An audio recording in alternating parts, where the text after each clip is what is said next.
Good morning and welcome to day 14 of Vlogtober here on what I like to call planet Earth. Such fun. I am in the work car park and the colours are incredible. The grounds here at the hospital where I work are amazing and there is a rainbow.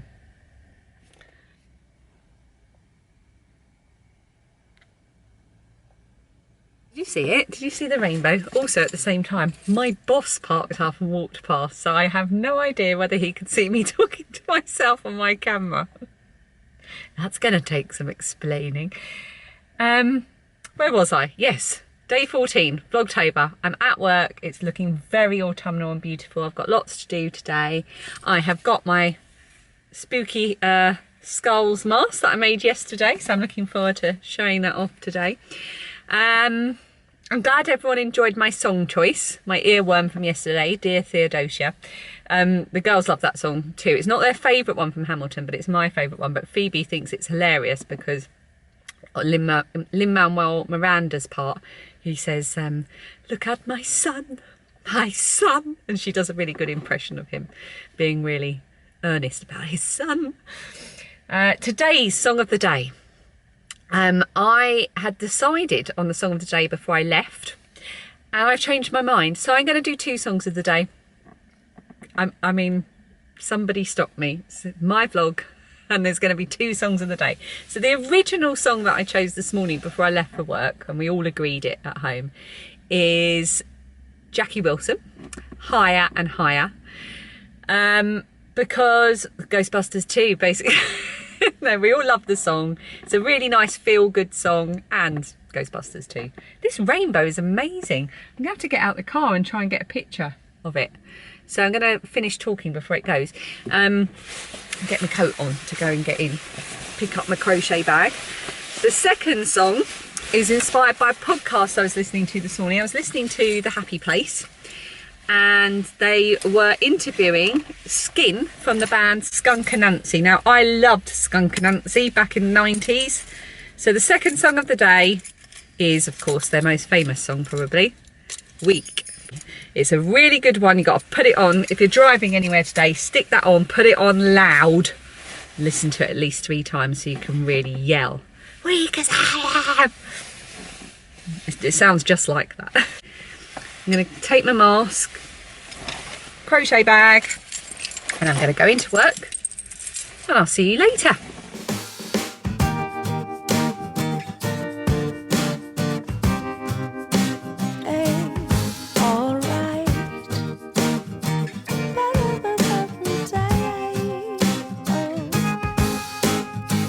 The sky is blue, the sun is high, sitting here on my own. I think of you, you're on my mind, you know. To me that's alright. Green grass on my neighbor's lawn. Maybe I should take a stroll. And to me that's alright. I've done something that I very, very rarely do, and I popped out in my lunch hour. Look how red my nose is. I'm really cold. Yeah, I popped out in my lunch hour, and I've just come up to the town local to where the museum is, because I wanted to grab something from Sainsbury's, but I also, whilst I was here, popped in to a couple of the charity shops because the area here is quite a well-off area. So the charity shops are normally quite good, although they are a bit more expensive than the charity shops near us. But I spent £9 in the British Heart Foundation, and I will quickly show you, even though I'm in a really busy car park at Sainsbury's, I'll quickly show you what I got, if I can, if there's enough space. So talking about yesterday, about being bored with food, so many of you have commented to say that you feel the same. It must be something going on with the world and COVID at the moment, I reckon. And then a couple of you even suggested some good food writers who would be really good. And I think it was, who was it who suggested? Jack. Oh, hang on, where's my phone? Let's look this up. Oh. Just dropped my book on my horn and accidentally scared the life out of someone walking past.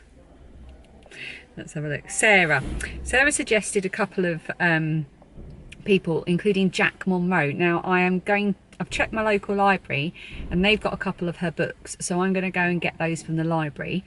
And then whilst I was in the charity shop, I thought, oh, do you know what, I might have a look at cookbooks, see if they've got anything that might be interesting. And I found a brand new copy of Vegan 100 by Gaz Oakley, which is this one, and I had a quick check on Amazon, and it's up on Amazon for about £14. I got it for £3, and it's 100 vegan recipes. Now, we're not vegan, obviously. Phoebe is vegetarian, but I had a flick through and it's got some really lovely looking recipes in here, and anything at the moment to try and get me out of this rut. So I'm going to have a read through this when I get home later.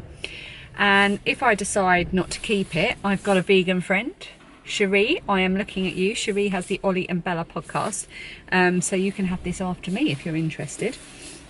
And then I also got Phoebe some trousers. Now Phoebe's a bit of a fashionista and she loves wide-legged trousers, and these are from Marks and Spencer's. Again, £3. Don't look like they've even ever been worn. Obviously everything's going to be washed and wiped down when I get home. So they're these really nice kind of crepe material. Creepy. In case you're wondering why I keep saying creepy, one of the main vampire characters in What We Do in the Shadows, they go shopping one time and they're in like a craft shop looking for decorations, and there's crepe paper and he calls it creepy paper. Yeah, so I got these wide-legged trousers for Phoebe, originally from Marks and Spencer's, and I think she's going to absolutely love those. And then also to put away for Phoebe's Christmas Eve box, they had this brand new, never been read copy of A Boy Called Christmas by Matt Haig. So that'll be perfect for Phoebe's Christmas Eve box. You're about to read the true story of Father Christmas. If you believe that some things are impossible, you should put this book down right away, because this book is full of impossible things. Are you still reading? Good, then let us begin. Doesn't that sound lovely? The most evergreen, immortal Christmas story. That's a quote from Stephen Fry on the front. So that is for Phoebe's Christmas box. No one tell her I've got it. That bit's a surprise. Goodness me, this car park is busy. Right, I better get back to work. I've got a Diet Coke waiting for me in the fridge, and I'm going to go and drink it. Right, I've just pulled up back in the work car park and I've got a space, which is good because I often lose my space, which is one of the reasons I don't go out much at lunchtime. And as I got back in the car and turned on the radio, I've always got it tuned into Radio T because, you know, 43. Jeremy Vine was on, and I just caught the end of an essay being read out by Sinead Burke, who is a writer and disability equality rights activist. She does a lot of work about disability being represented in the fashion industry, I think. I don't know much about her, but she was reading out an essay as part of the BBC's What Makes Us Human podcast. Now I can't find it, it doesn't seem to be on their website, so if I can find the link by the end of the day I will pop it underneath, because it was such a lovely essay to listen to, and really, really thought-provoking and lovely. So I just wanted to record that here for prosperity, and now I really, really do need to go back to work and drink my Diet Coke. Oh, I am home. It is, what's the time? 7:30. It's 7:30. I haven't only just got home. I got home about just before 6. It was a really, really ridiculous journey home again, because there's about 3 sets of roadworks with temporary traffic lights on my route. They're obviously, I don't know, using up the roadwork budget or something. Anyway, I've come home to 2 lovely parcels, one of which I haven't opened yet because I want to wait until I've had my dinner and I got changed into my pyjamas and we can relax. And it looks like it's from Julie. That's so unique, so I'm very excited about that. And I also got a lovely surprise present from lovely Helen. Hello Helen, at Giddy Yarns. If you don't know Helen and her beautiful hand-dyed yarn, and also she's a vlogger and podcaster as well. She is Giddy Yarns. Are you Giddy Yarns or Giddy Knits? Giddy Yarns on YouTube. I'll put it on the screen. And she dyes beautiful yarn. And she has also given me a skein of yarn as a Strictly Sock-Along prize. And she was on holiday recently and saw some safety matches that had lobsters on. Focus. There we go. safety matches with lobsters on. I'm going to put them over here, like a decorative box of matches there, and I'll light a candle beside them as a shrine to lobsters. Thank you, Helen. That was a really nice thing to come home to after such a journey. Also a nice thing to come home to. Dan is cooking tonight. I still don't really fancy anything, but I'm sure. Oh, and he's listening to football at the same time, because we can't possibly speak to each other. I can only speak to my camera and he can only listen to... I can talk to you.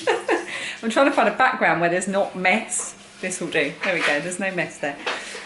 So we're going to have some dinner. I was sorely tempted, there's a bottle of wine in the fridge, I was sorely tempted to have that rather than my usual Wednesday night cup of hot milk.